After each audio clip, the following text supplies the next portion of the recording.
बिस्मिल्लाहिर्रहमानिर्रहीम। हज़रत अब्दुल्लाह इब्न मसूद रदी अल्लाह ताला अन्हु एक दफ़ा कहीं जा रहे थे तो उन्होंने वहाँ पर देखा कि एक शख्स है, वो काफ़ी बीमार है, काफ़ी अरसे से किसी मर्ज में मुब्तला है। तो आपने उसके कान में कुरान मजीद फुरकान हमीद की कुछ आयात पढ़ कर फूंकी तो अल्लाह रब्बुल इज़्ज़त ने उसको शिफा अता फरमा दी, वो तंदुरुस्त हो गया। जिस वक़्त वापस हुज़ूर अलैहिस्सलाम के पास आए तो सहाबे किराम ने फरमाया कि अर्ज़ की हुज़ूर की बरगाह में, या रसूलल्लाह, इस तरह अब्दुल्लाह इब्न मसूद ने फलां शख्स के कान में फूंक मारी, अल्लाह ने उसे शिफा अता फरमा। नबी करीम सल्लल्लाहु अलैहि वसल्लम ने पूछा, ए अब्दुल्ला, तुमने क्या पढ़ा उसके कान में?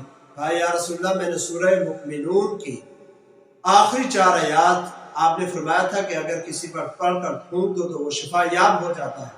मैंने वही आयात 3 मरतबा पढ़कर उसके कान में फूंक मारी है, अल्लाह ने उसको सेहत याबी नसीब फरमा दी है।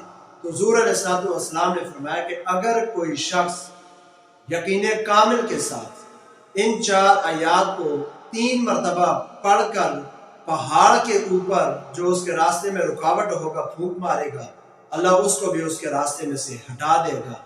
कुरान मजीद फुरकान हमीद का ये एजाज़ है कि ये मुमिनीन के लिए शिफा है और जनाब इसकी आयात जो है वो दिल के लिए सुकून का बाइस।